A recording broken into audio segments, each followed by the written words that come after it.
like the sun fall in the ocean.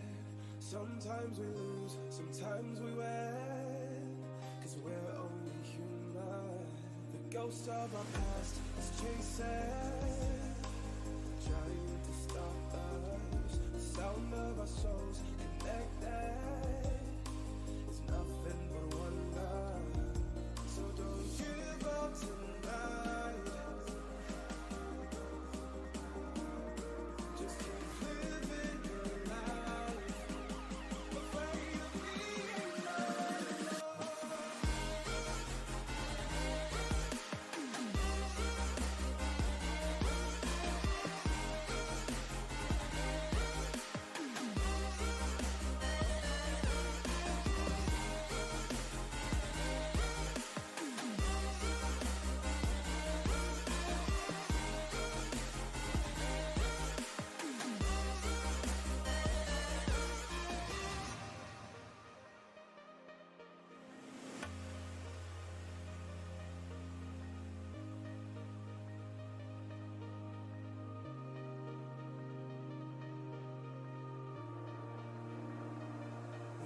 Like the sun fall in the ocean. Sometimes we lose, sometimes we win, 'cause we're only human. The ghost of our past is chasing, trying to stop us. The sound of our souls connected is nothing but wonder. So don't give up tonight. Just keep living your life. Afraid of being alone.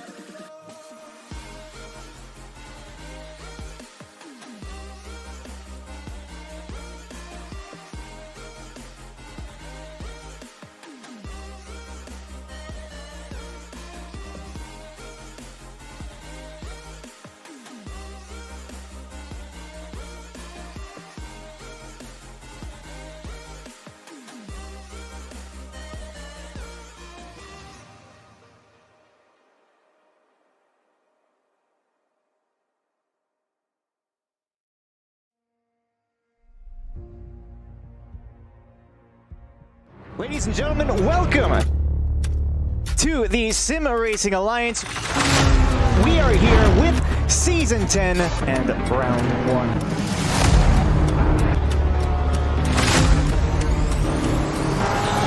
Boogity, boogity, boogity, let's go racing on the green flag jobs. Looking maybe even full wide. They're fanning out. There's a bit of contact. He's got the outside. Side. That's a great move. He's got plenty of speed in there. He's being held up. He's gonna have a better run. Yeah, it's gonna stick it on the outside. Well, that's a late move. 296 Ferrari though finds a space. He didn't have it. We're on the way for SRA. Hello and welcome to SRA Team Series round 4, I believe, and Season 11 at Francorchamps in the wet. Well, not wet, the nighttime. I'm sorry. I messed you up. I've been saying this is in the wet since last week. So, but yeah. So it's going to be nighttime, round 4, D3, Season 11 at Francorchamps. Everyone's favorite, not favorite track in the game. So, what you think this race is gonna turn out like, Steph? Hopefully clean, number one. You know, it's interesting, you know, not having Landon here, so neither one of us will have actually raced the ourselves in the conditions that they're racing in. So it's a little bit of a surprise for us. Now, it looks like qualifying is starting in the late evening, so even though it's a night race, it may not, may or may not get that dark. I'm not familiar with when Spa turns dark, but qualifying looks like it's at 7 p.m. So that the darkness will be, I think, a big factor. Like, if it's really dark, You know, it makes braking points hard to see, and a couple other things like very different than when you're driving during the day and you can see everything really well. At least that's how I find it. I don't know about you. Absolutely. Spa is one of those tracks which do not have a lot of floodlights. We did Paul Ricard last season, and that track has a lot of light, and you can just generally see the track. But when it comes to Spa, you have lights in the start-finish straight and around the pit lane, and that's it. Most of the track is in the night. You're just driving through the forest, so you're gonna struggle for visibility if you're not experienced to driving in the darkness. But fortunately, a lot of drivers here already have experience driving in nighttime Spa, because we just did an endurance race last weekend, which had a 24-hour time cycle. Oh, well, that'll make it interesting for sure then. But well, while we're at it, let's take a look at the track map for this week. Now, I personally do not know the names of just about any turn here.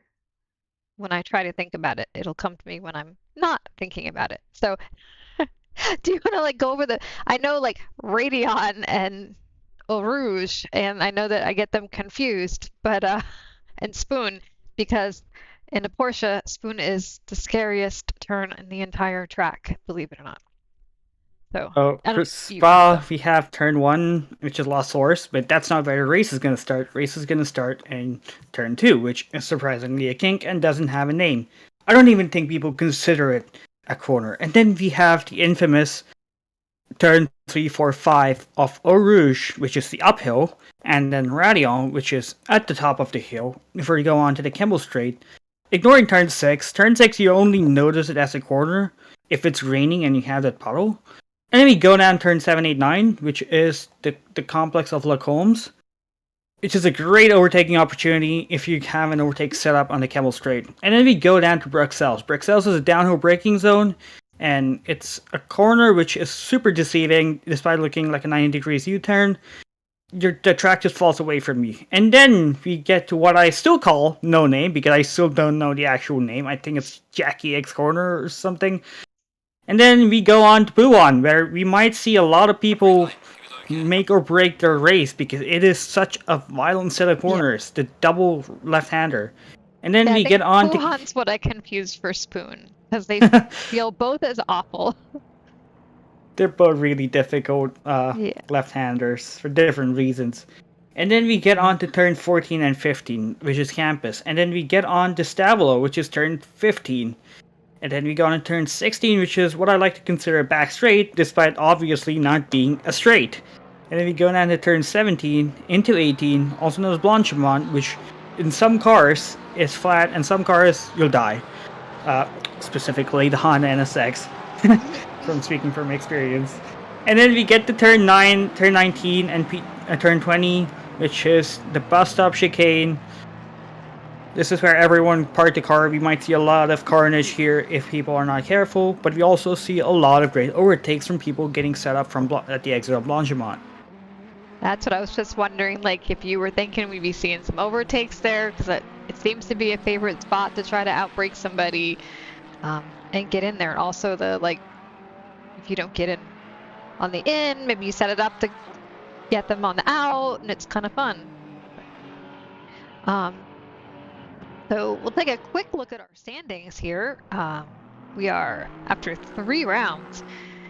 Let's see, for our golds, we have David Funk, Andre Velasquez, Nico Suave, Eduardo Rodriguez, Ian Byron, Kemal, Chris Logan, DJ Watts, Noel Maxwell, and 10th for our golds will be Panzo Rigatoni, and that's our gold standings. Everything's kind of mixed on this screen.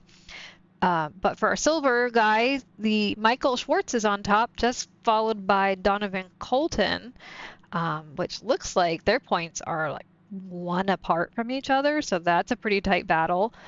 Connor Beek is right behind them. Nate Andrew is right behind him, so there's another 1 point difference. Followed by Elliot Levine, Austin Red, Pat Cockcroft, Justin McKeck, these.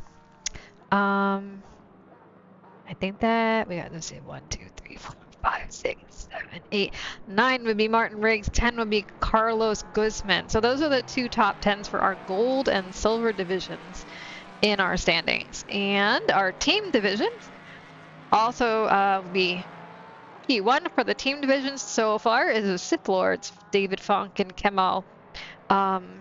He asked me not to attempt his last name, although I think I didn't do terrible last week, but we won't butcher it for him.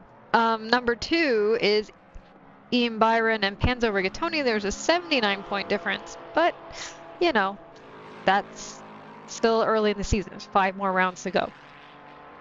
The P3 position is M Sport Mavericks with Chris Logain and Simon Goriel there. And followed up by Fossil Fuel Enthusiasts, Nico Suave and Mark Recton. For our top 4 contenders so far, we have a lot of races to go yet, so that could definitely change. Well, let's go. They're out on track for qualifying, so we will go give them a look in just a second. Definitely want to make sure we're following somebody who's moving when we do that. Now here we go. I will make this a bit prettier really quick. Like that. There we go. We can see the matrix portion all its glory. What's interesting from the standings is that there's a 33-point gap between P1 and 2 in the gold driver standings, but just 1 point between the silver leaders. Yeah, Which, that was crazy.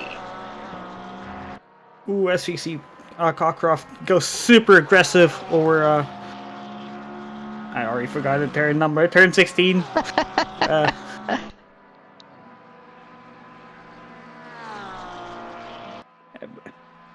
Yeah, as I was saying, yeah, which it kind of makes sense that David Funk is leading the championship with 33 points because the winners of the last 2 races have been moved up to D2, which is George Asini Riviera and or one of our best commentators in SRA, Andrew Rife, who won the race. He was. Oh, see, I didn't even see the movement, so thank you for letting us know who was moving. So that opens it up for others. Yeah, PSA to D3 drivers. If you don't want to get moved up to D2 in the next race, don't win with a gap of 10 seconds. Yeah, you can win, but you got to make sure your gap isn't too big. You got to sandbag properly in this league. So far, our pole position is being held by Mr. Cockcraft, who we're watching at the moment, with a 218.362. But it's early, and we'll take a look at Mr. Colton, who could definitely give him a run for his money currently, as he's 0.8 up on a 218.8. And that the Lexus. Yep, that beautiful Yorha Lexus. So. The Lexus has been super strong, especially in the SRA 12 hours enduro that we did last week. It is super strong in the straights, and it's super stable over the high-speed corners. It is, if Colton knows what he's doing, he's just going to be absolutely flying. Yes. Yeah, so is the Mustang. Yeah, I'm not real familiar with the Mustang as it's a new car. I haven't driven it at all, but I get the impression that it's also a straight line guy. Maybe a little bit better turning than our Lexus. Well, I think both of those cars are kind of a bust when it comes to corners, but absolutely rapid in straights. I was actually watching the Mustang at Le Mans over the weekend, and that car was just passing cars left, right, center on the Mulsanne straight. It is stupidly quick in the straights, and that's just going to play to the advantage on this track, which is high speed.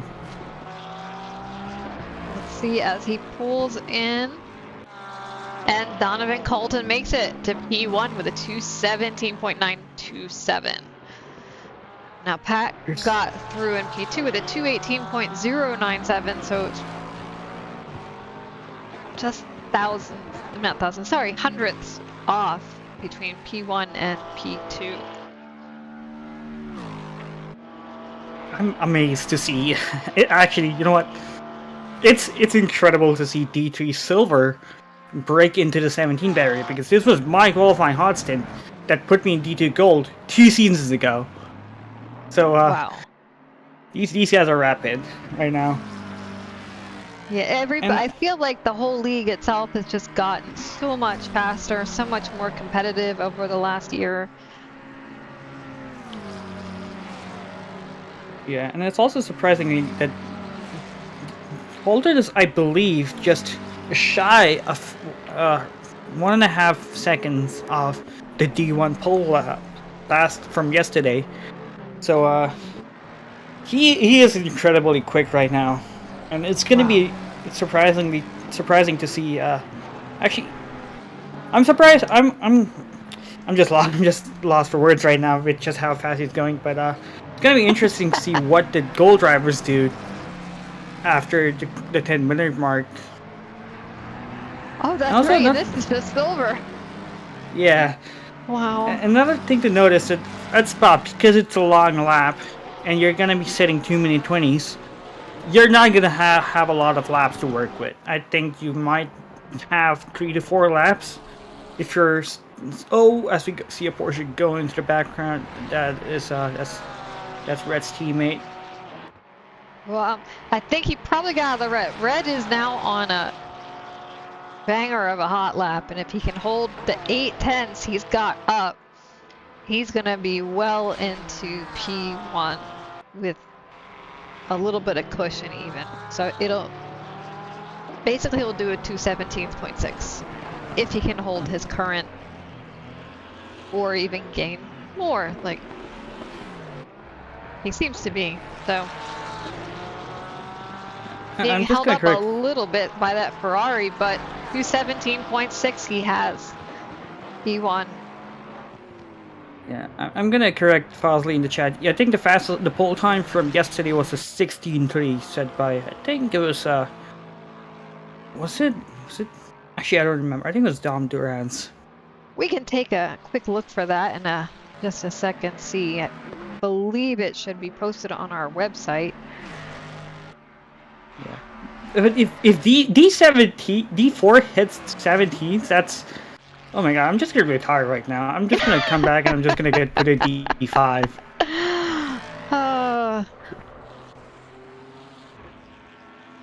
But yeah, I think you're right. Everyone's just getting so much faster now.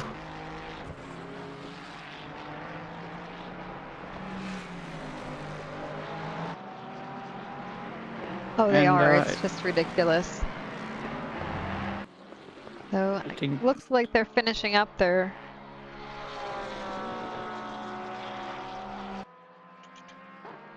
Yeah. Also, you're now seeing Donovan Colton's time get absolutely destroyed by our Red. Yep. Red's currently in pole with a 217.6, and nobody in the silver division is good, like close to him. So we'll see what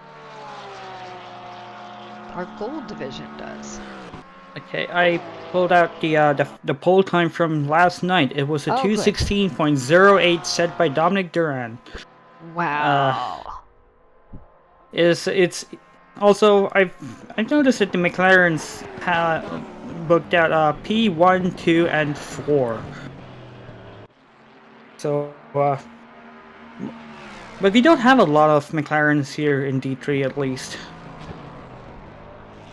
No, we have, looks like just 3 of them on, oh no, 4. So 2 teams of McLarens on track. So it's gonna be mostly the Mustang also, and I wonder how the 488 is gonna do now that we got the Yarin brothers in. it can do really well. I know Fosley's been out in it and can get time out of it, but it's more challenging than the 296. But I believe it has really good straight line speed, if my brain is working right. It absolutely does. I mean, I did a league back in early last year before the 296 came out. All the Ferrari 488s in my race died at the top of Radio. It is not an easy car to drive, both the 296 and the 488 on this track. So it's definitely gonna be a beast to waiting to be tamed around this track, as you can see in the wonderful Jurassic Park livery.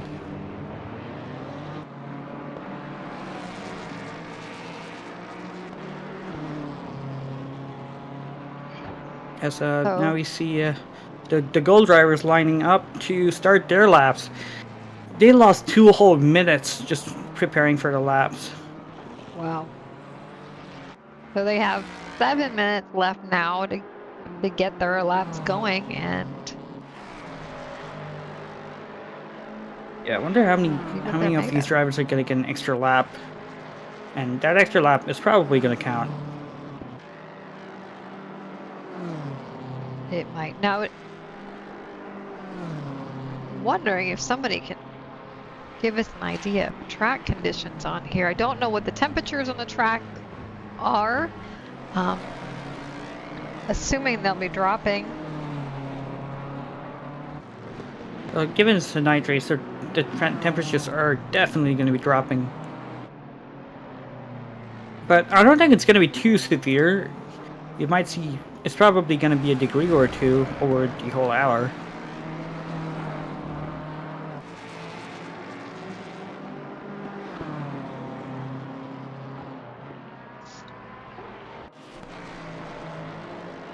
And I think Goriel might be the first to set a banker, so I wonder what he's gonna set in the BMW, which I believe is also super strong on this track. We just haven't seen much BMWs being driven across the other divisions.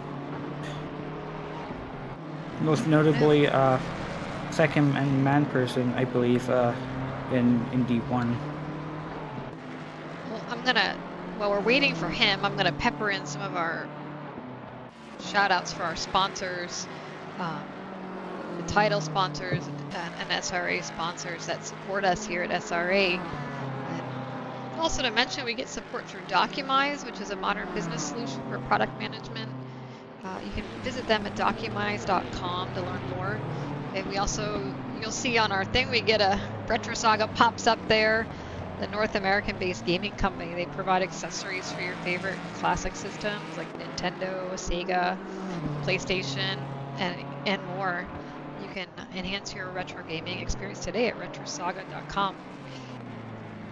I mean, I remember Sega. They don't make Sega stuff, do they? I think they make games. I don't know. Huh.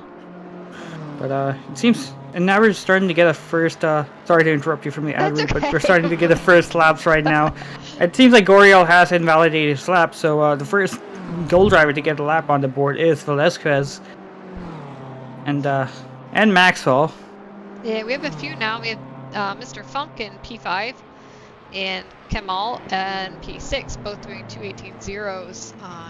Two is a 18.01 and 18.02, so super close there. Sullivan close behind them. What's interesting is the Kashizoic also holds the fastest third sector, which kind of makes sense because when you're coming around the final sector on your first hot lap, they're going to be warm and in the window. But we got 4 gold drivers just within half a second of silver pole on their banker lap. So these guys are gonna be absolutely flying when they come around the finish line for the third lap. Well, for the third time to end their second hot lap. I don't even think they're gonna use all their time. They're certainly going to try. That's for sure. Let's see, David Funk. Yeah, he's going through campus.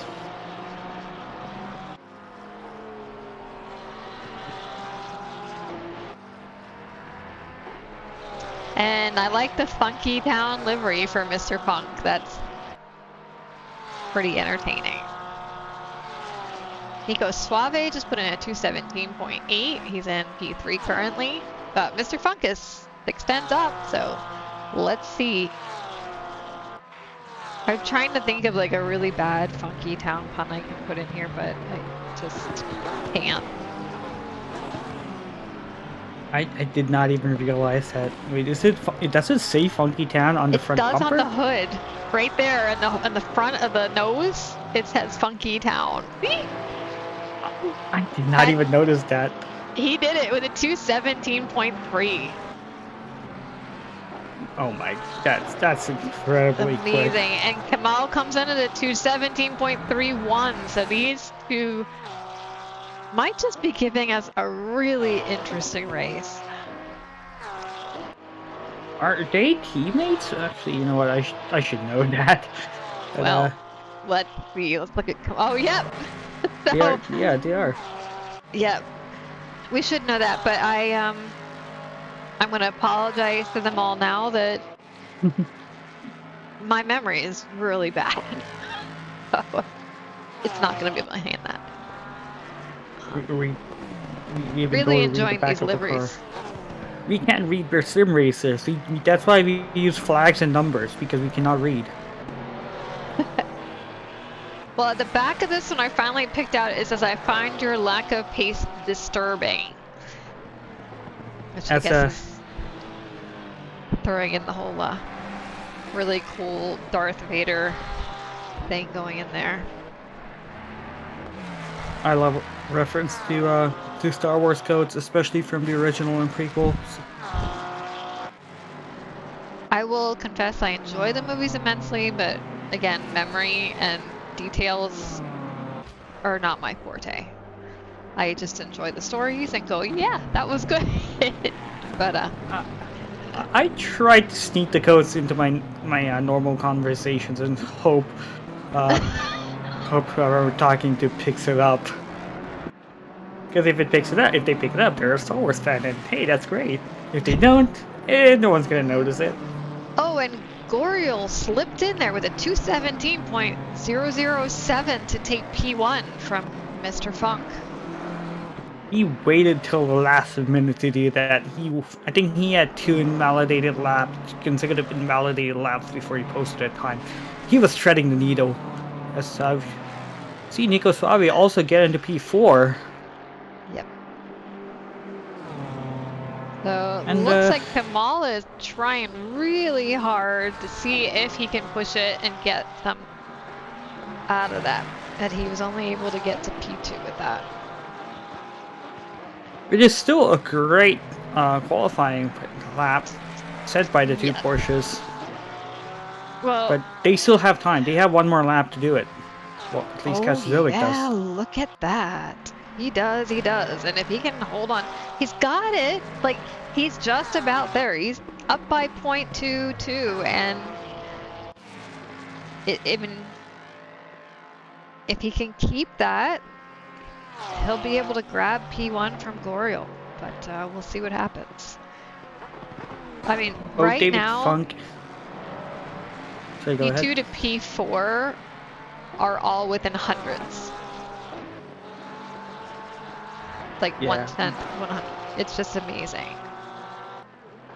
Yeah, and what's interesting is, he has fallen into the red, but Yeah. that might be his corner. David Funk is also improving on his lap. He's also 2/10 up, but a bit further into the lap. And he might also probably take pole if he nails his lap. Yep. He's got to get that last little bit in. He might. And David Funk's also leading the championship by 33 points, so he's probably not gonna try not losing that advantage. and just trying to solidify it even more. Goriel's Goriel's trying to take advantage of that last lap. He's not sure if anybody's going to try to take it from him, so I see him dipping in and out of... Oh, that looks like maybe he's, yeah, giving that one up. I think Goriel improved ever so slightly, but that may not be enough. As you see, David Funk, 2/10 up. Exit. He loses it. Nope. He's Nope. And no, it was not the exit he needed. But looks Velasquez like slipped in there between the teammates. So. I did not see that coming, but here we are. McLaren also the fastest car from yesterday. You're now seeing it in P3. But now what's interesting that we're seeing 3 different cars in the first 2 rows of the track, and the track just goes super dark right now as we go into nighttime. Wow, look at that. But yeah, this is the complete opposite from Suzuka, where we saw the Mustangs dominate the first few rows in the grid. Now we're seeing 3 different cars. And Steph, do you mind doing a grid walk? I don't. I'm trying to get it. It's a little bit tilted, so hopefully we can sort that all out for us. So, let's see. We've got P1 here. Whoop, 248. And oh yes, it's right on my side there. Goriel and Kamal here next to it. Beautiful liveries. Mr. Velasquez in P3. I want to say David, but Mr. Funk in P4. Kamal's teammate starting behind him. Rodriguez in P5 with that flaming Ferrari. Suave in P6. And then we have Red in P7 and Mr. Sullivan. Marvin in this really cute, oh wait, what was it? Dumb and Dumber. Yes, thank you. I wanted to say Dumb and Dumber, but you know. Guzman in P10.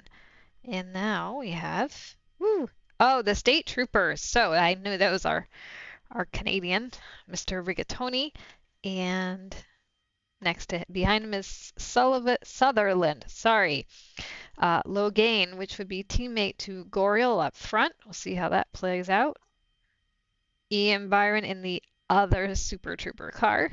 And of course, here's the Lexus that I love, Mr. Yora Lexus of Colton, Donovan Colton. I think he without a teammate in this. Whoop. Oh, everyone's dropping. Everyone's dropping. Okay, we'll hurry it up to the last ones. I apologize to all the rest of you. We'll start from the back next time. That adorable Porsche, pink Porsche we've got going on there. And yeah, they're dropping, so it's really throwing the camera off. The Tron is really fun. My goodness, and it really pops in this like nighttime light. That's a really beautiful livery, Mr. Let's see, 679. Mr. Schwartz, and well, they are taking off. So let's follow them along.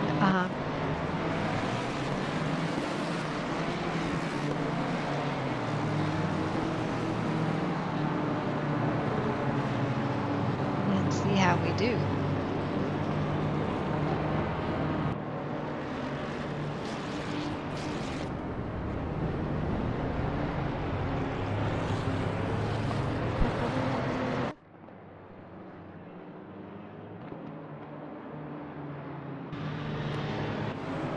There we go. That's the one we're looking for.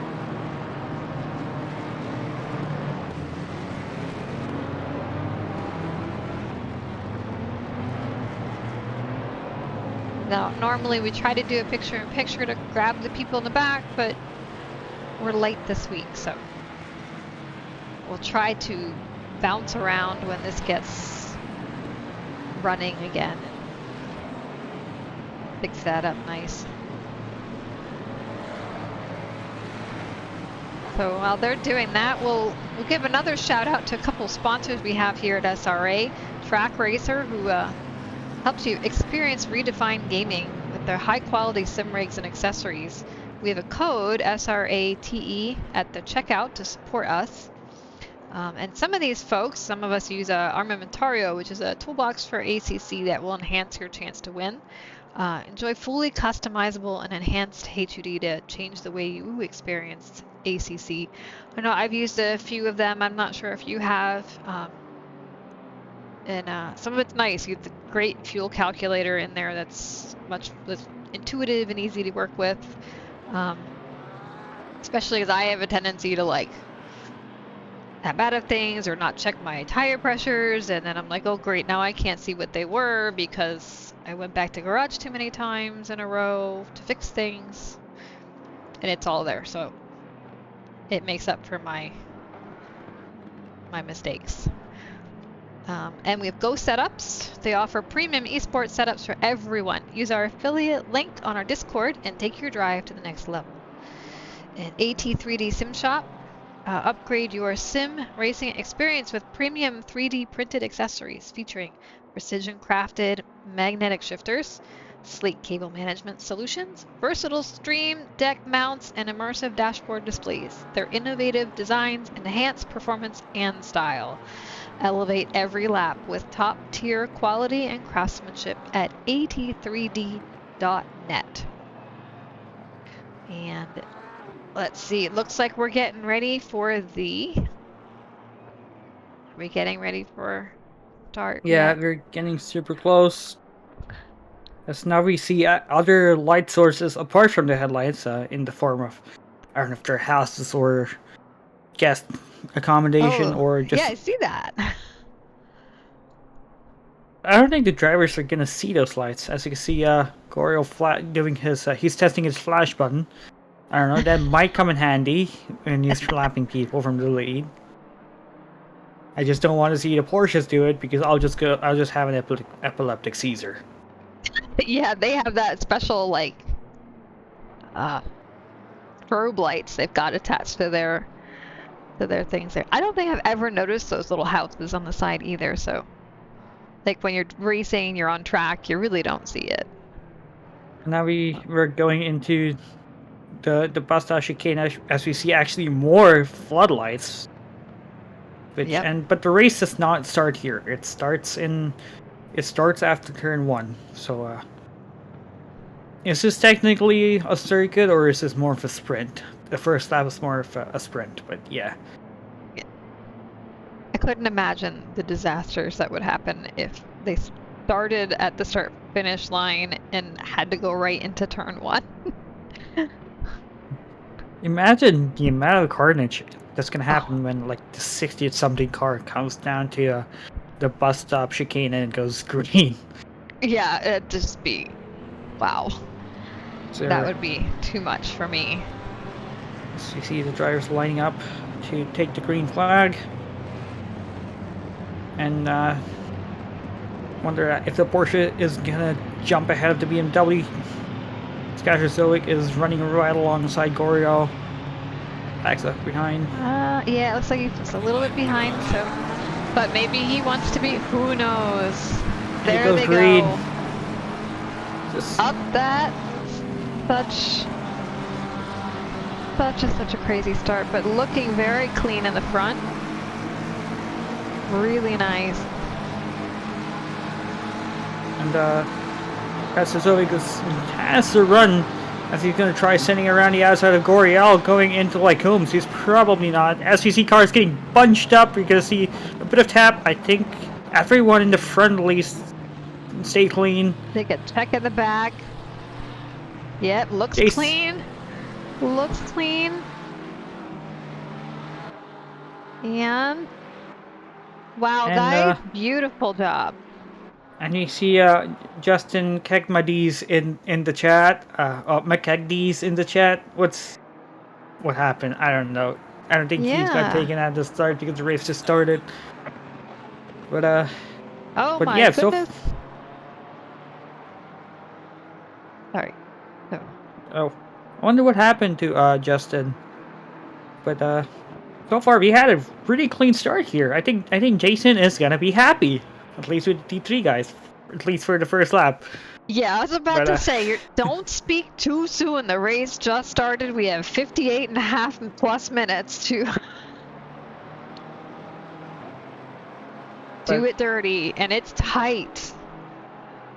Yeah, I remember seeing a lot of incidents in the bus stop chicane as Austin Red is going too wide with Jack Sullivan in the Mustang. Yep. Yeah, he's gonna. Mustang just gets the inside. He's just gonna cut him off. That it's just the straight line speed of the Mustang and the high speed stability. The Porsche has no chance of matching that. To go into the bus stop chicane, it's just see as we go 3 wide. Wow! I mean, you see someone just. Yeah, they got kind of pushed off back there, but you know, everybody kept it on track for the most part, or at least in the right direction. A little bit of door banging going on there. Wow, this is intense. Kashtasilic loses the position there. To both Velasquez and that's not Kashtasilic. That's David Funk. He loses the position to Velasquez and Nico Suave as he goes even wider and loses even more positions to Guzman, Rodriguez, and Sutherland. As they go. Oh my God! This is so scary. Just seeing the stuff these drivers are doing. Albeit super clean. I don't think any of these drivers should go to a casino after this race. Wow. No. All this side by side up in here. They're just really pushing what these cars can do. Oh, yeah. Oh, so, like, coordinated. As you see, Neil Sutherland try to get past Nico Suave. I said Nico Suave. That's Guzman. I think Guzman got past Neil Sutherland going into Bruxelles there. Yeah. As you see, the Mustang. Is that the Mustang? That's I can't see. It's too dark. It is. I have to look at them. So yeah, well, Guzman's Mustang, but we're on to checking some other spots here where they're a little tight, a little close.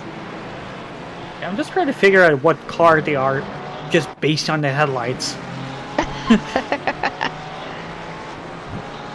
If you're not going to be seeing deliveries in with this much amount of light, unless you have the... Yeah. And also the headlights is blinding you as they run high beams into the camera.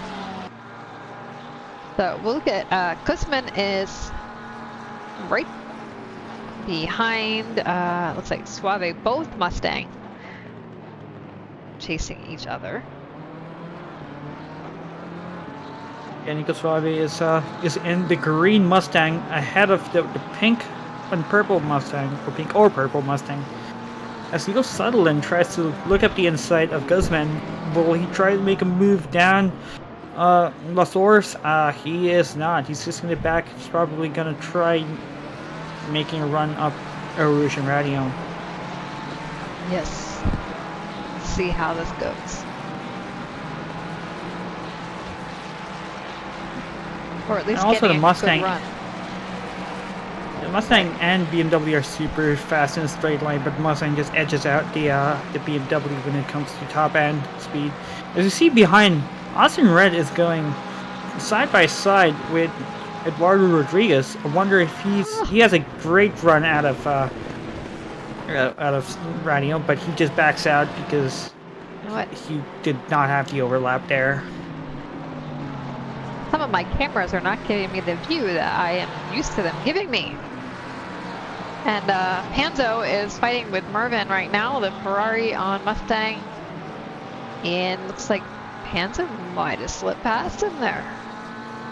Oh, it's not over yet. Hold on to it. Oh, is this close?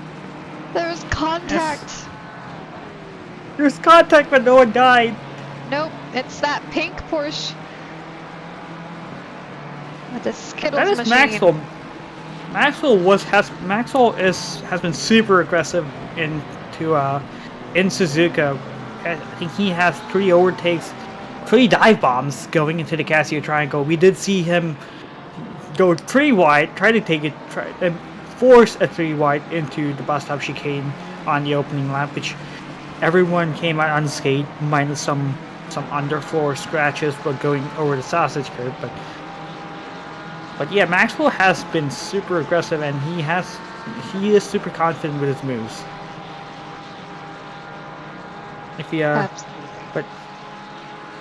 yeah, so far no one died despite all the argy-bargy that's been going on. So I'm amazed as we see more dive bombs. As said, Donovan Colton goes super wide and just loses a lot of time to Ethan Marvin, and he's just gonna get overtaken by Cockcroft in the Porsche. Yeah, if I was Colton, I'd probably not fight it. I'll just try to use the straight, but he just punches up into Byron. Like I don't know if he got a little tippy tap from behind there, and wiggled him, or he did that on his own. But it's about a half second back now, and surely that's hey, he ended up in the right direction in the end. So I think it was Marvin. Let's see. It was Marvin having a traditional Ferrari event, or actually, never mind. He just completely demolishes the curb. Because it was a beautiful. Look at that. That was absolutely gorgeous. I have to give Marvin a lot of credit for that particular move. I think he'll be very pleased with himself as they go 2 wide through that end. Oh, it is not his day. So I'll give it a solid 9. You said Marvin. Oh, what happened? Did he just crash out, or yeah? So here we'll another. Yeah, he gets taps with another and gets spun, and gonna guess he's probably facing the wrong direction over here. He is Comes facing the back right on way. track. Yeah, go. So Marvin had 2 360s right now. His tires are probably dead. His pants are probably brown, and he's definitely a bit disoriented from the amount of G's his driver probably suffered from into G spins. But yeah, I'll give the first spin a 9.5 out of 10. He could have taken the curve a little bit more smoothly, but he nailed the final spin. It was beautiful. Guzman now looking up the back of Suave and trying not to tap him if he can help it.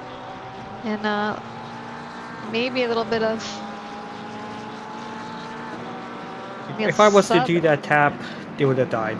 Yeah, they would have. It just looks like it from here. So Sutherland now is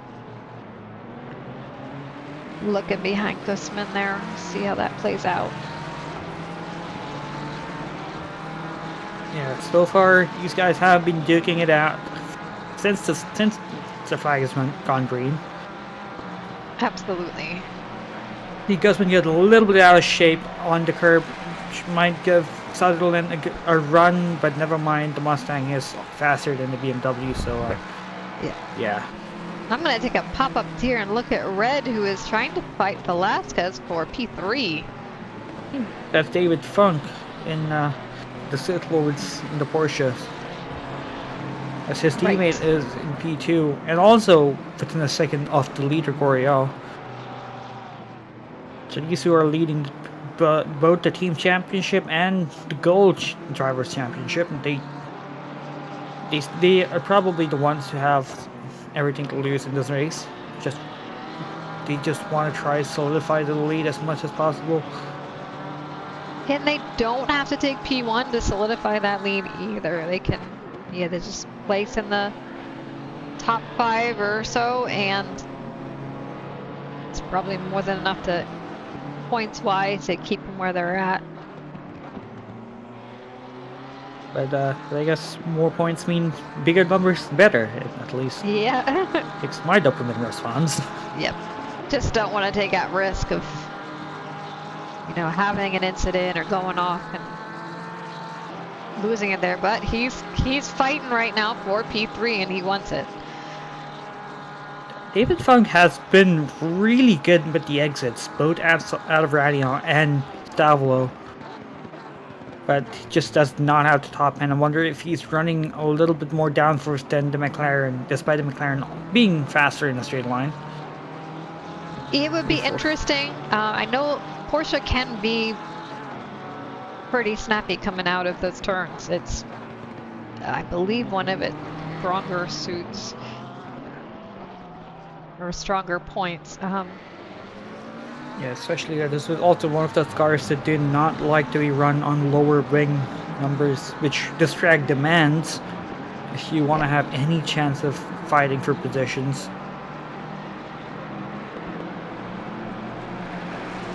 See, Dave Funk gets another great exit out of Radio. Still not enough to even get close to going faster in the slipstream. No, but he is able to maintain the gap, like doesn't lose any time to gain some coming into those corners then. So.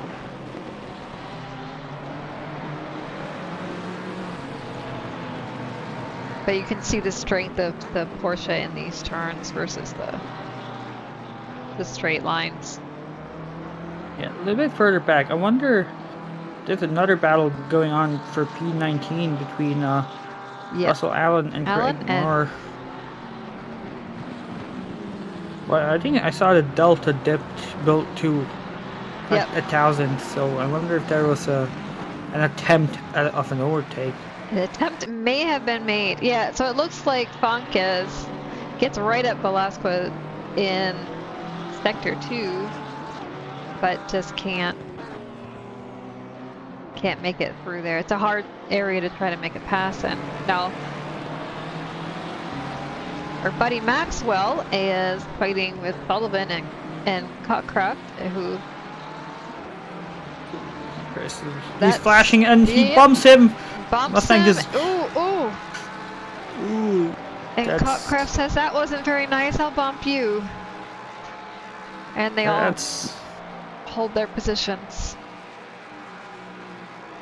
Yeah, I think that's the closest I've seen to actual death after Marvin's incident. It's just a Mustang drifting, but sure, Sullivan's tires are going to be cooked. Sullivan also being one of the solo entries for this season after his teammate got moved up to D2. And as Cockcroft tries to look up the inside of Maxwell, but Maxwell just was too far ahead to commit to the move. Yeah. So it's Donovan. Sorry? Like, Funk got past.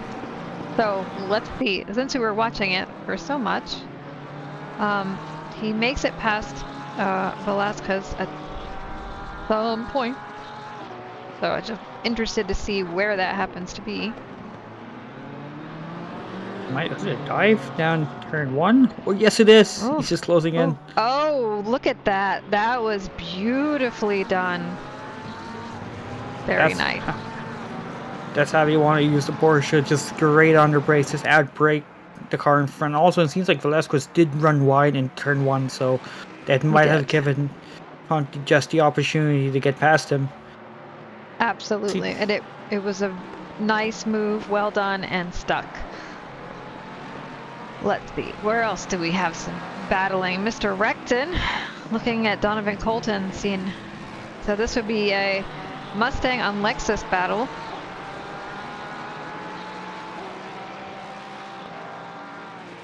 Colton and Recton have caught up with the Porsches in front. Now they're just losing the time because they're in their own battles. Yep. And that definitely pulls you back. So, Jesus, Colton just struggling to get the car turned in. The Lexus has no turning ability. No. Compared to the Mustang. So the Mustang also just makes that pass look super easy. But it's not over yet. No, and they're fighting so much and slowing themselves down so much that Byron back there is catching up. Looks like making himself known. Yep. So Byron also gets a great run on Colton there, and he's probably going to try getting past, but Colton has the inside going to Blanchimont, so he has the ability to cut him off, which he does.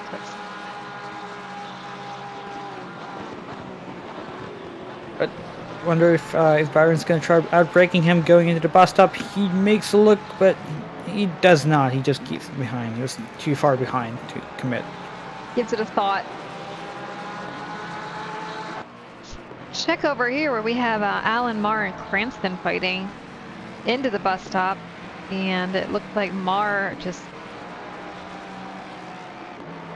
got a little out of sorts. Arslan just takes a position, but Marvin super deep over the curb. He's in a lot of trouble. He has both Cranston and the Bentley. Well, that was interesting to say the least. I think that was that was an Aston Martin of Harold. Yeah. Oh yes, yes. I confused one Mercedes-powered V8 car for another Mercedes-powered V8 car. But looks like the Harold has the tow from the McLaren in front of him. He's gonna try to outbrake that. Oh, and he kept it going forward. Might be losing that spot. I see Coach lurking in the chat. No, Coach, that is not a Bentley, unfortunately for you.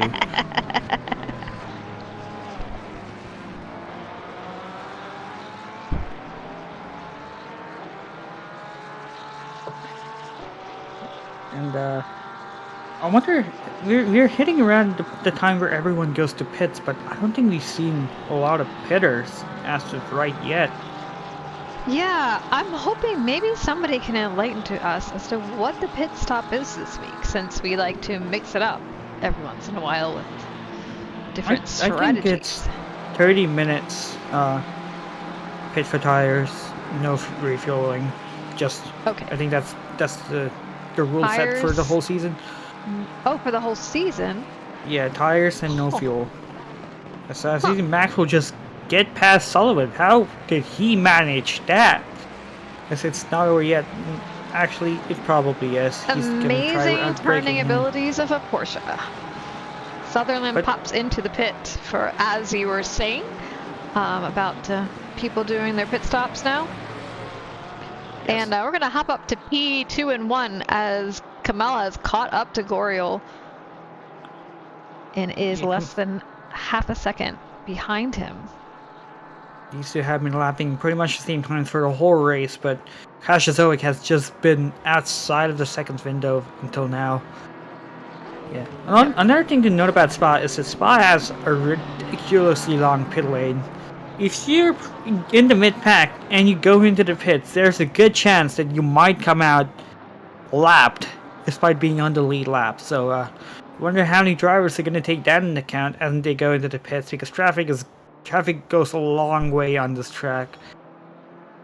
And additionally, you don't want to pick, you do not want to get penalties that forces you to drive through pits. So track limits, drive-throughs, stop and go 30s, you want to avoid that as much as possible, because that's not just going to cost you a couple positions, that's going to cost you the whole race. Because that's just, you're going to get stuck in the pits for at least 2 minutes. 92 seconds. That's the pit delta. That's a minute and a half. That's like half. That's more than half a lap. Yes, back to Ian, who is looking for an opportunity to get past Donovan. As he tries to make Sandra Randy outside of the Mustang just gets a bit squirrely when he gets on power, but set them up for an inside line there, but Colton isn't ready to give it up just yet if he can help it. Yeah, Colton, he tries to try to do a switchback, but the Mustang's turning ability into the exit of Salvo helps keep him ahead, but it's not over yet. Colton has to tow as he go into, well, actually, never mind, though. The Mustang just went so much faster through Longchamp than the Lexus. I'm betting the Lexus has a little bit of trouble with that. Looks like Cockcroft is going into pit. Kazuzoic even closer. Now he's half a second away from Simon Goriel. And it looks like Donovan Colton also popped into pits, so... Yeah, we're gonna see a lot of drivers pitting right now, especially those who have been making contact, getting those tires a bit sideways and not dying. No, I don't think Spa is necessarily a high degradation track.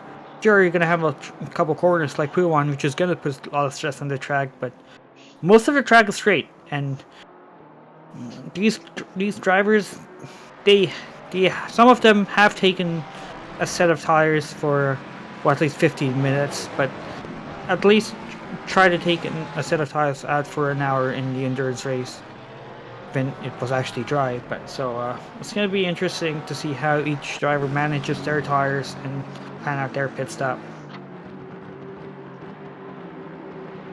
See, yeah, I mean, Jason. I guess it would get hard on the tires if you spin at some point, either Puhan or even as someone had very gracefully spun coming up. Radion. Close enough. Yeah. I know the two are different, and I always get them mixed up. Urge is the uphill, Radion is the top of the hill. Okay. Urge is one of the few corners on this track that actually has an Easter egg. Urge being named after a literal red stream of water that goes under the track, which actually flows in ACC, and you can actually see it if you have daylight and you use the F7 camera, the free camera. Oh, we should have looked at that earlier. That would have been fun. Yeah, I think that's the only Easter egg that I know of on this track. So I don't know if it looks as though Goriel and Kamal have swapped back. If my Kazuzoic has always been behind Goriel the whole race, but he's just gotten a bit further. But they have been really close the whole race, so yeah, one unforced error out of either of the drivers is probably going to make or break their race, or to make or break their fight for P1. Absolutely, I'm sure it's tempting, but it is early yet. It's not even halfway through the race. Pop back and see how we have Suave in P6, followed rather closely by Rodriguez, and then Red just hanging out behind them, waiting for somebody to make a mistake. Oh, Rodriguez got super close to Suave at the exit of No Name, which, yes, I'm still going to call that No Name. I think most people do. I think it was. Yeah, I learned the track when it was still called No Name, and I haven't bothered updating my knowledge on the track name. Looks like we had Rush take a spot from Mr. Harold here. See what happened if the trees get out of our way. That is a beautiful move down the inside into Bruxelles. The downhill braking is super difficult to get it right in heavy GT3 cars. These guys just nailed it. And then let's go see how Rodriguez got past. Wait, that might not have been back far enough. So, well, he did it. And okay, another person going off to pit. I think that's Nico Suave going into the pits there. I think that is Nico. I think these drivers are going to try stretching it out to the 30-minute mark, at least now that they have a bit of clean air. But if Red and Picattoni are going to be battling each other, then that's just going to help Rodriguez get away and Suave come out clear of them. Also, I noticed that Justin McKegdees, despite being on a chat earlier, is still in the race, and he is running in P21. I see that. I see that. Good for him. Well, I know that several seasons ago we were here, and I got rear-ended at the bus stop early on in the race, and ended up pitting super early, but went from P last to like P11 over that period of time or something. It was able to make up a hole. So an early pit is not a death sentence. Just oh yeah. Especially early, because then you're usually like in the back and you've got some clear air, you can lay down some good laps. Then as long as you can stay away from everybody that way, then it might work out. Honestly, the only thing that makes me a bit worried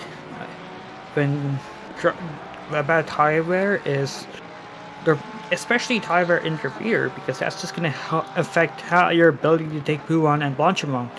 And, well, some cars like the Porsche and the Honda, which you do not have in this race, have pretty bad tire wear, and those cars do get a bit scary to drive over the longer stints, especially if you're in like the 50th minute with those tires still bolted on, just hanging in there for the dear life, asking you to go into the pits.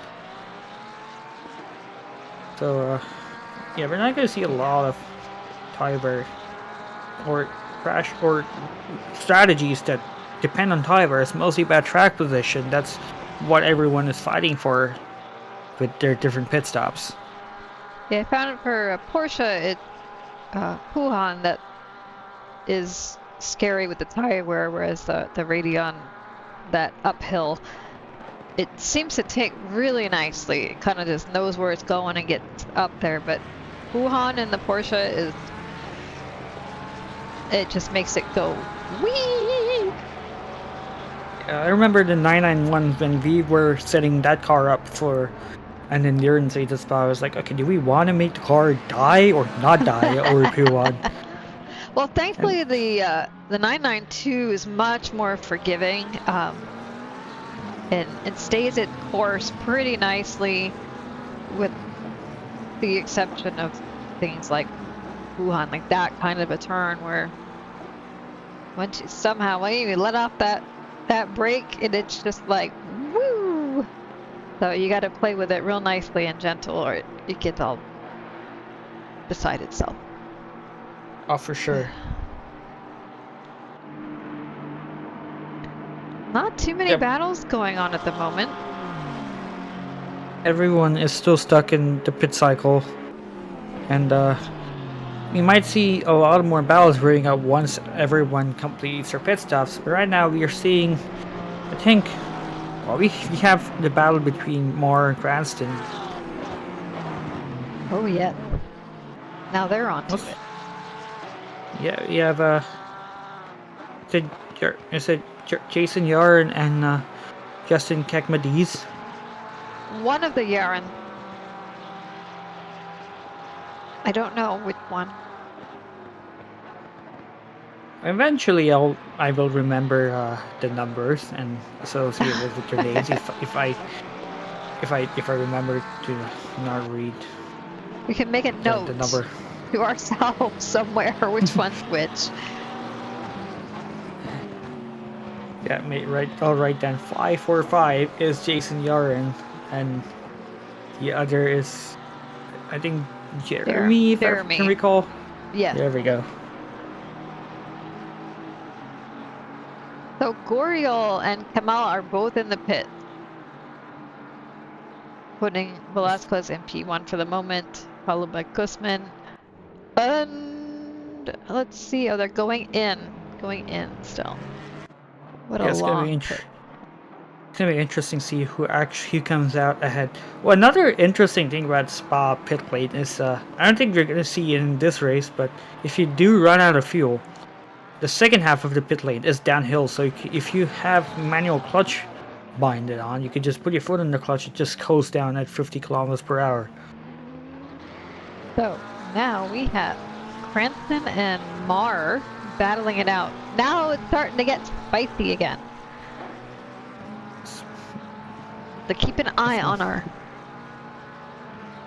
race leaders in the pits, but Mar gets to the advantage going into Radium, but but Cranston is on his bumper. He's gonna have the toe. absolutely. Is that gonna be enough to get past the Porsche before going into the braking zone? No, but it's gonna send around the outside anyways. Just Give still him sticking the too wide. inside line. I think Cranston got a little bit too aggressive on the curb. As Mar just has a little bit of tank slapper and he just yields the position to Cranston. Yep. This was a pretty clean battle for how long it lasted. And it's like Goriel has come out of the pits ahead of Kamal. They will be the leaders of our pit group. Well, Kashizovic lost a lot of position there to Goriel. I wonder if he had to serve, if he missed his pit box or had to repair a bit of damage, because he lost 6 seconds in the pits. That's a lot of time. That might even put him behind Velasquez and his teammate if they nailed their pit stops. But it looks like Kashizovic is still ahead of David Fung, just 1.3 seconds ahead. So I mean, these two were battling for P1 and 2, so I don't see anyone taking P2 away from them. Maybe Velasquez and Guzman. I don't remember their gap. I don't know how much time David Funk lost in the pits. And I think we're Mars reaching the hopping point into the where pits. Yep. And that leaves 3 cars out which have not been asked. We see a drive-through for Harold. That's gonna cost him the whole race.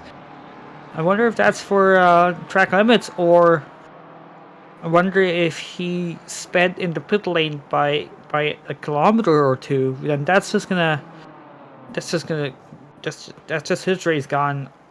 It's just absolutely gut-wrenching to get a drive-through on this track of all tracks. Yeah. I'm going to probably imagine that it's most likely limit. Not hard to do, especially, coming up Radeon and that you step out and it says, hey, look, you got an advantage. Oh yeah, and you see Nick Kosloff get past Red. Red just backs out, let him take the place. I would have just fought for it going into Luxorus. But yeah, we did see a lot of drive-thrus in the endurance race. I think there was maybe one team that did not get a drive-thru. Even the winners of the race, they had to serve 2 drive-thrus for track limits in a span of 12 hours.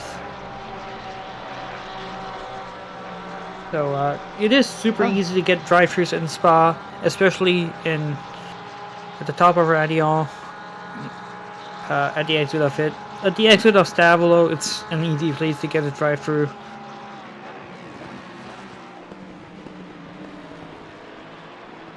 I see Guzman in the pits. That leaves Russell Allen, Cranston, and Grush, and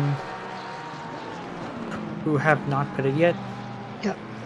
So it looks like Kamal has held on to P2 of the pitters now that Velasquez has come out. So Goriel is still in front with a healthy lead at the moment. And he has clean air in front of him also, so nothing to slow him down either. Looks like Kashizovic has not broken free of his teammate, who is actually inching out closer ever so slightly. Actually, no, the gap is maintaining. But Kamal Kashizovic is the driver with the fastest lap. He sets a 2:18.1. Well, I know I believe in our qualifying, Kamal and Mr. Funk were quite close in their times. So by the smallest fraction. The Herald go into the pits. Wonder, well, has he started his drive through? Do we have 20? Oh, we have 29 cars, or 28 cars left in the race. I think 29, but yeah, we have 29 cars left in the race. How many did he start with, if you remember? I did not take notes. Probably find I some in believe the it road, was but, about that. I don't think we've lost. If we lost anybody, we only lost one. I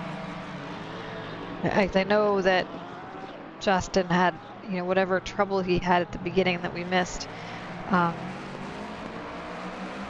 When we checked on him, he was back at, it was 28 or 29, so I don't think that we've really lost anyone. So Suave and Rodriguez doing a little bit of battling here. With wait, Ethan Marvin and Connor BK left the race. Okay. Both being teammates. Ethan Marvin having a tough time keeping his car on.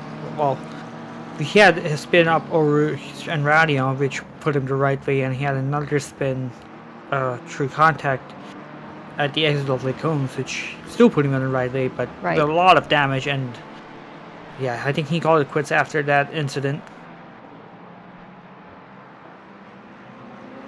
Well, he should get some sort of an award for that spin at the top of Radion, because that was... Yeah, Ferrari is notoriously difficult on top of Radion, both Ferraris. Especially when you touch the curb, the car is just gonna die. Or even when you go on top of Radion, the car just gets super light, and you just lose the ability. You just lose your rear end due to compression, or actually the rebound. Okay. Yeah. So I don't blame him. It is super difficult. I actually think Red Spa is easier to drive than Dry Spa, just because you're going slower and you don't have to worry about the car just bottoming out and just spinning out.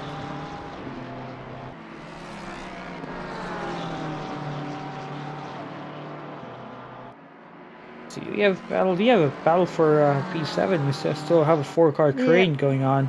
Bit of a train. Evlogain, who's chasing down Alan, seems to be holding the narrowest margin of anybody on track at the moment. They're pretty spread out. You have this battle here where Evlogain just runs super deep into bus stop. Yep, it's easy to do when you're following behind somebody and it maybe missed the braking point a little bit, even if it's just a fraction. Yeah, and especially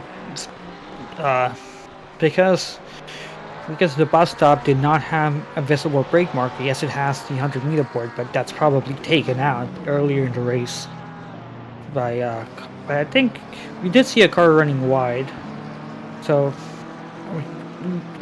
drivers are probably going into that corner with a blind braking zone. Quite a bit. I know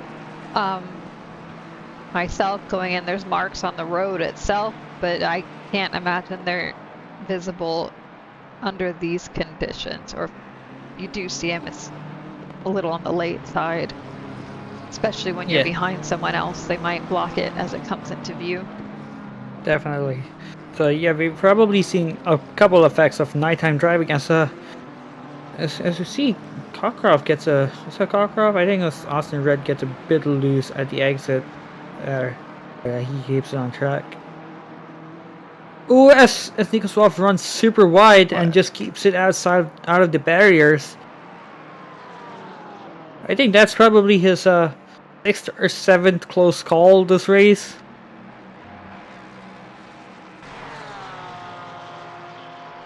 See Austin Red just closing in. Seems to be a problematic turn there. It looks like Cranston's coming into the pit, so last of our drivers to get his pit stop done. I wonder, if I remember, he entered the pits around P19, so I wonder how many positions he's gained from just running into clean air. Well, actually, that's it. He has been battling for positions with, I don't remember who, but yeah, it's just... I wonder how many positions he has gained or lost with just sticking out for 40 minutes, which is quite the opposite of what we see people do in SRA. They usually go to the pits between 40 and 30 minutes, not the 20th minute.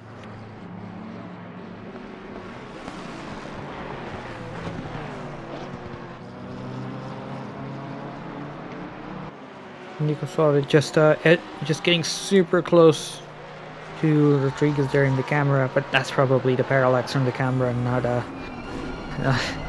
him. We'll play passenger for a little bit.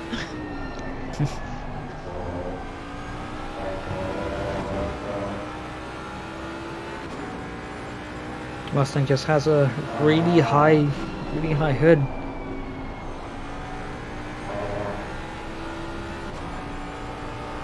I wish they updated the sound in this car. It sounds great, but it can sound even better.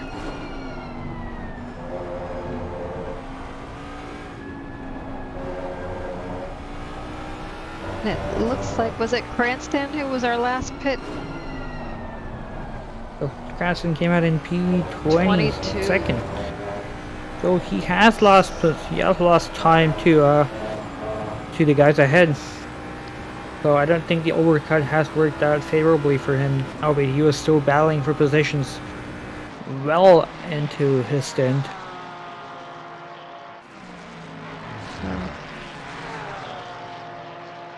Well, huge difference in sound between the Mustang and the little Porsche. Both great sounding cars. Absolutely. What I find hilarious is how fast the hood drops in the Porsche compared to the Mustang. The Mustang's just pretty flat in the front. Yep, it does, it does. We're gonna hop into Logain's car here quick, another BMW this time, as he's chasing the tail of Russell Allen.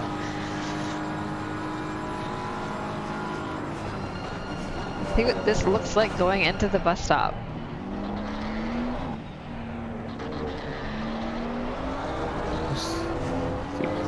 Oh, wait, who is that in the bumper of the Porsche? Is that a... Logain. No, wait, who's... Wait. Like, someone's on the bumper of the Porsche. Is that Doug? That's like right next to the planning, like, text. There, they put someone's face on the bumper of the Which Porsche. Porsche was that now? Russell Allen. The Matrix Porsche. Let's see if I can get a view that'll show us something. They're moving too fast.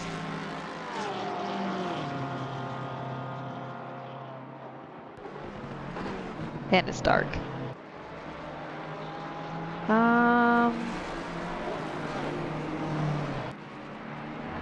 Can't see anything in this light.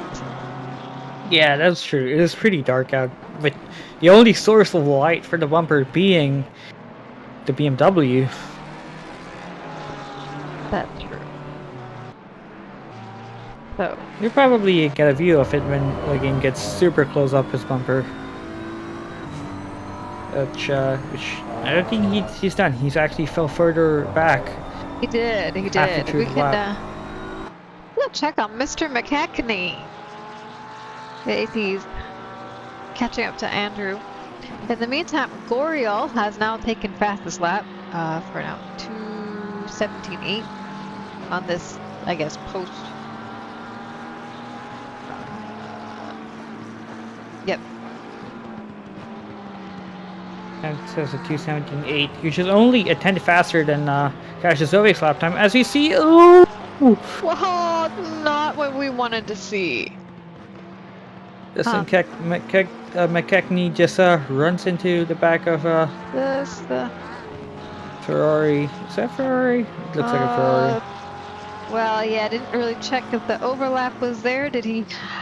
Was he entitled or not? I don't know. But he gave him the position, so they will continue to fight on. Well, I think that's a McLaren in front of him. Ah, you're right. Fell back to Andrew.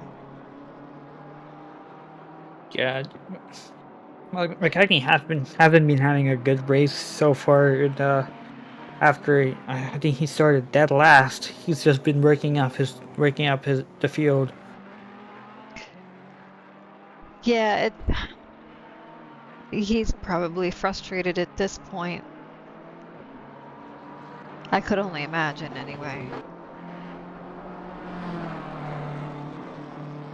And I think for most of the battles are drying up. Most of the cars are driving more than a second away from the car ahead. I think we have not too close packs right now, which was the complete opposite of, I think, the practice races that we had, which albeit in 3 minutes. Justin's watching a new controller. Yeah, he probably needs a new controller. Just a controller which you can turn left and right and has 2 pedals. Also known as a racing wheel. Like, I think you can get a G29 for cheaper than what a Xbox Pro Elite controller would cost, which is quite funny to think about it. But it is what it is.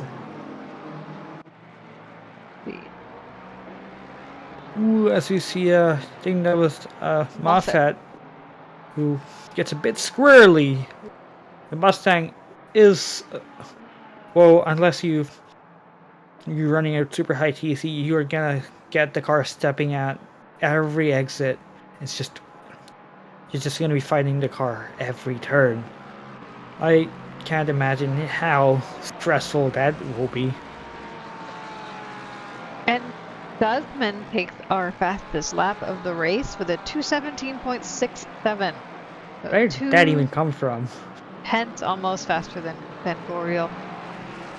It makes sense that the fastest laps start coming now because the drivers cannot refuel in the pit stop, so the car is lighter now than it was at the start of a race. And they have fresh tires that are all warmed up now, so. Seeing Russell Allen put the pressure on Moffat, but I wonder if he's gonna get a good run. As we just see Chris Logan just completely cut Radio just behind them.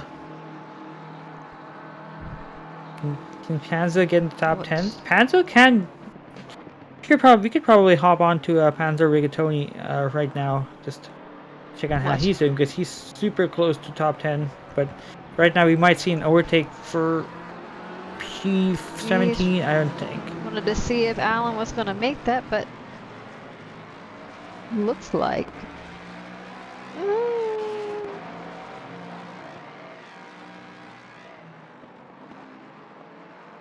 Oh, he just gets a bit wide. Got the extra no name there.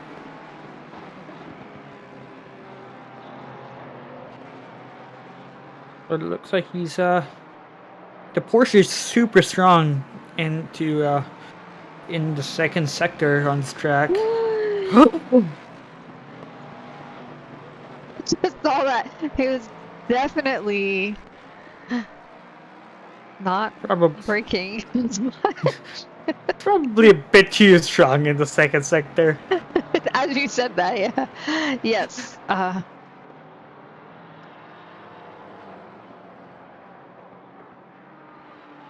See, just looking all the joints. This battle for P16. As you see, another drive-through. This one from Justin McKechnie. Oh, he is really having a rough time. That's a shame. Yeah, I think it's time he gets a new controller. But yeah, I think the answer to answer Sean down is on the in the chat. Maybe I mean, if he overtakes Cockcroft in the vice versa Will Buxton, to get P10, you have to overtake P10 for position. Wise words. Absolutely. But yeah. This battle's still going on for P10. Probably wishing he could put some flashers on the top of that lovely trooper rig and ask Mr. Cockcroft to pull over for him. Yeah, by law he should be pulling over. He should. Maybe he could have done this auxiliary lights, just set them to red. I think they do have it, so because the headlights are on, you can't see it, but in the other races you can see the red and blue inside those headlights if you look just right. Yeah, that's in the grill, right? Yeah. Yeah, and that's really neat. They did a nice job with that. It looks like Logain has gotten past Moffat.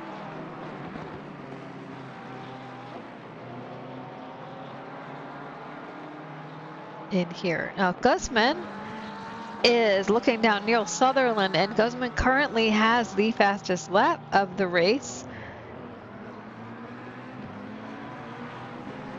And is just killing it. Moffat lost P17 to both Allen and Logain. So it's maybe a mistake, or if he's just been forced into a battle in which he loses 2 positions in a single corner. Possibly. It looks like it's pretty tight back there too. Whip over there quick because they've got some action going on. I'll keep a really close eye on Guzman. We don't miss anything up there. Logan he's coming in on him, and yeah. Logain just sent it in down the inside. Oh, never mind. Oh, someone's in the barrier there. Oh, oh my God. That's yeah. That is super rough. That might be that might not be how you're supposed to take that corner. Saying. Well, But that was super rough because Logain was on a mission. He got past Moffat. He was gonna get past Russell Allen. As Allen just loses the position to Moffat as a result of that incident. Actually, he's still trying to hang on there. He is. Allen is gonna just almost make that. He sent it a bit too hard there. This time he actually keeps on track, unlike Logain. Keep an eye on that. Meanwhile, let's see how Recton is in his battle with Ian. Both Mustangs. But yeah, I think Logain did a pretty good job coming out of the incident. Pretty good job not running into the other drivers. It's just he's decided to well, because even if you do get taken out, penalties are gonna get harsh, and if you are getting consecutive penalties, they are gonna stack as it was introduced in this season. Yes, it looks like Logain's pulled into the pits, as did Mr. McKechnie. So both of them might be calling it. Yeah, Logain's car was probably. I'm surprised that his engine was still running. I don't know if he actually killed his engine there, but probably definitely had the meatball flag for that. Oh, for sure. And like Recton lost his tightness. Let's see, Panzo still trying to get Cockcroft to pull over. Oh, he's right up his bumper. Is he gonna do a pit maneuver? You know, cops prefer to do that. I don't know how his insurance cost is gonna stack up for the. Yeah. You do not know how? It looks like the Porsche's. What's the not Porsche? Yeah, the Porsche is just super. It's just stupidly strong at Ocean Radio, and the Mustang being the understeer car that it is going to struggle compared to the other Multimatic designed, developed car fighting for position. It is, and it is correct that it's the Porsche is stupidly good at braking. It holds that line without. It lets me go up it repeatedly without dying. So that's how you know it's really strong there. I've driven a lot of cars. The Porsche is one of the few cars that I feel comfortable in on this track. Also, probably because I had the most seat time in the dries at least. But yeah, but Rigatoni's not done yet. He's back on the bumper of Bancroft. He's not letting him open up the gap in the second sector. As you see, Russell Allen right up to closing in on Moffat again. Moffat got past Allen as Allen had to take avoiding action to avoid Sorry to jump off. I saw Panza was closing that gap up real tight, so we didn't want to miss anything here. But yeah. But looks try like closing in the gap here. Mustang is super good in the slow speeds, so is the Porsche. But what's interesting is that Maxwell's also closing in behind them, so wonder if you're gonna see a 3-car battle going into the final lap. We might. If them battling is slowing them down, it might give him a chance to catch up.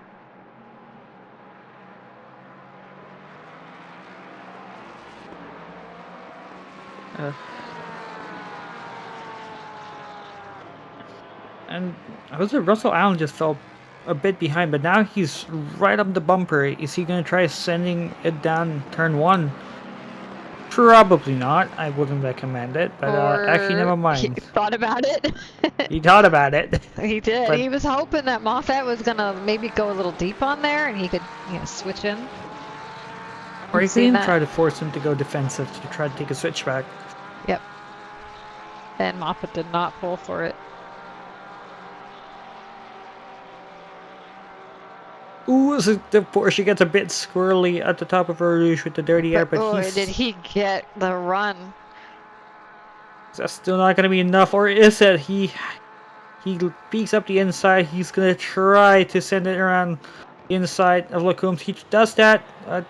He just slows down a bit too much, and that just allows Moffat to stay a bit ahead. Yeah, now they got it.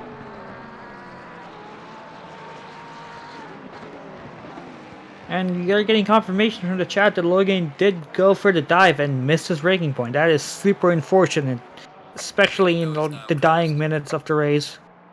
Absolutely, it's always a gamble, and yeah, it just did not stick. But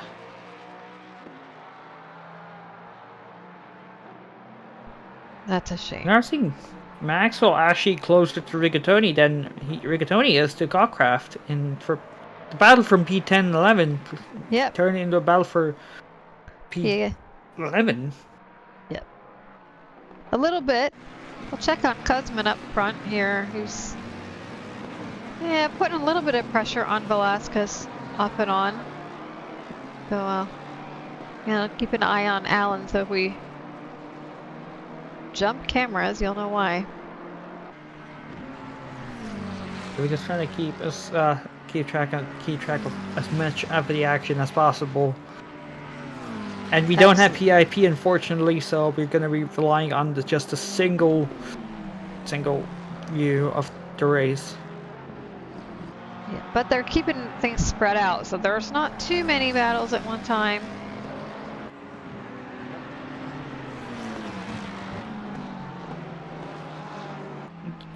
Yes, now they're heading into the white flag.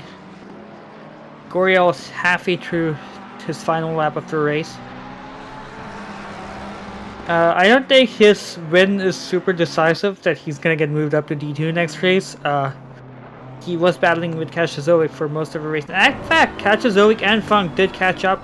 Well, Kachazovic opened up the gap to his teammate Funk, and actually caught up ever so slightly to Goriel, but that's not going to be enough. As you see, Russell Allen get past Moffat here.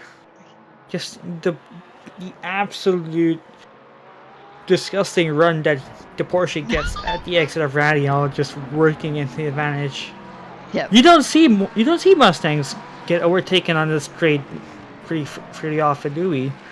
No, but the Porsche really does get that nice run up there and really seems to be picks up more speed coming through it. I think Goriel's also going to cross the line now. As Goriel crosses the line and he wins at Spa, but we're not done yet. We have a battle going into the bus stop chicane between Gusman and Velasquez.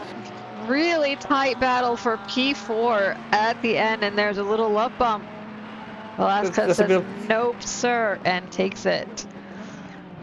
I wonder if that is that's deportable, but that was a close battle, and we're not done yet as Panzer Rigatoni tries to send it around the inside of Cockcroft, but he doesn't. So he still keeps a P11. his nice race flash. I think we're seeing a lot of Hail Marys now going into the final corner. Yes, I think that is definitely. I don't think we had any driver lap this whole race, do we?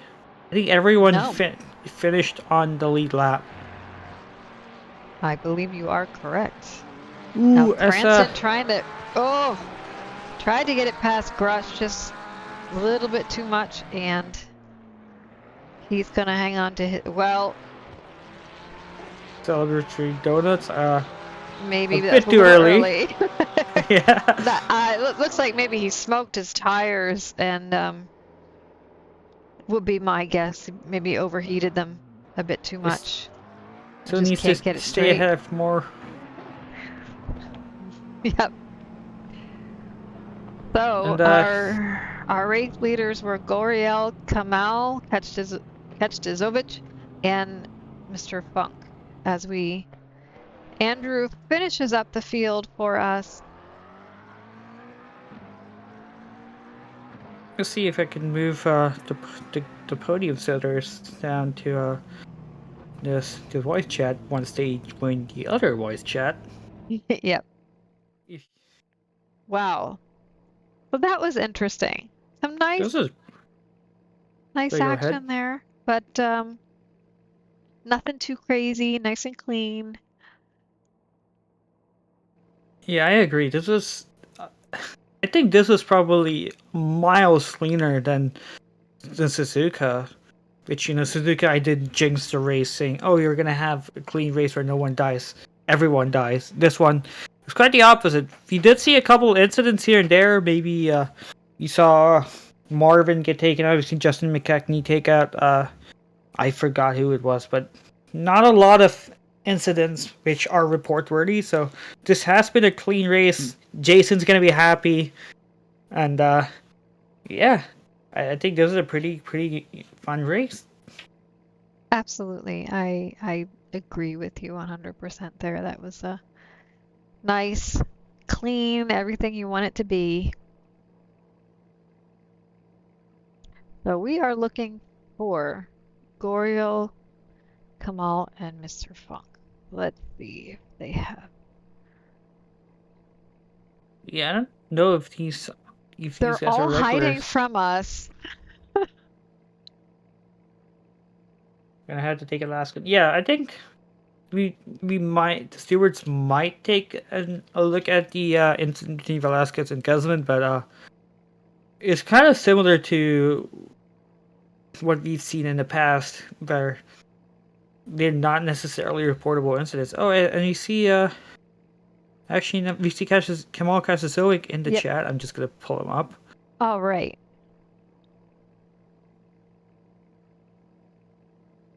Hello, Kamal Kasazoic. You are in the commentary booth. Can you hear us? Yes, I can hear you. How you guys doing? Doing good. Congrats on the podium. You were looking favorite for the win. Talk us through your race. Thank you. It was a tough race. P1, Goriel was a little bit faster. I tried to keep up with him, try to get an overtake, but just couldn't do it. But I'm happy with P2 at the end of the day. So what happened in your pit stop? It seemed to be the biggest time loss for you to Goriel was in that pit stop. So we were kind of trying to figure out, like, oh, did you have damage or did it not Yeah, go no, so I well? didn't practice the pit at all, so I probably lost like 5 seconds there because I Yeah. came out 6 seconds behind him. So it is what it is. It's usually the pit that screws me the most. So Oh, okay, okay. yeah, it was a tough race. Though I'm happy my teammate Funk got P3, so I was also trying to stay ahead of him as well. But great team result today. Absolutely. So how confident are you guys going into halfway mark of the season? How confident are you guys in the championship right now? Because you guys are leading the championship, and I think you have extended the lead. I feel pretty confident. I'm sure Funk does as well. The competition is very strong, but we're pretty consistent, through each race. So hopefully the second half goes as good as the first half. Good. And before I forget, how do we say your last name? Oh, so the last name is Kajtezovic. Okay, Kajtezovic. Yeah, it's Bosnian. Yeah, it's Bosnian. I was born in Bosnia, so yeah, it's one of those tough Yugoslavian last names. No, Well, it's now we fine. know we will remember it. It's not too bad. It's not too bad. It's just the J Yeah, you guys is a said little it. bit off. You guys said it pretty good. I was surprised. I was pleasantly surprised. Good, good, good.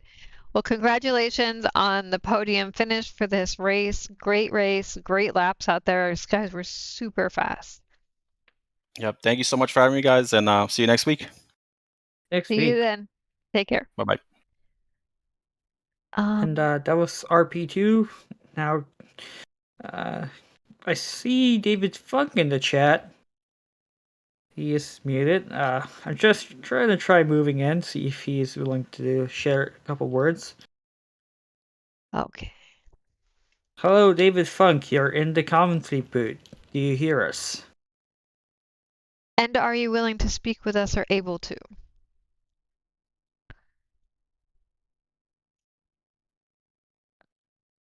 I think he's he not may responding. not have a mic, which is not all that uncommon. But congratulations on your P3 finish. We did speak with your teammate. You guys had a great race. Okay, yeah. But, yeah, we can return him.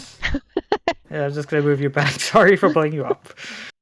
And yeah, and wonder if our race winner is in the voice chat. Doesn't look like it. But wait. Yeah. Yeah, I do not see him in race chat either, so it's not unheard of. Some people just don't do the chat stuff. Yeah, I don't think he has much to discuss in this race. It has been a pretty lonely race for him after the pit stop where he just had a 6-second lead. He was battling with Kajtezovic. No, there we go. I got it right. He was fighting him in the first stint before the pit stop, but yeah, not a lot of battling for after the second. No, but I'm sure he's. Oh, did you find him? I didn't. Oh, okay. I thought you did. All right. And yep, great race for him. I'm sure he's thrilled with the P1 finish. Probably doesn't have a whole lot to discuss about that. But anyway, great race for this week. And then next week, where are we at? You know? Is it North? Actually, no. North is after. You know what? Forgive me. It is Donington Park, and it is sunny. Oh, there's beautiful. The sun. Love That's Donington. a great track. Yeah. Yes, love Donington. Looking forward to that. So we will see you all next week. Same time, same place, kind of, sort of. But we will be at Donington, enjoying a nice sunny day. So we will look forward to seeing you then. Thank you all.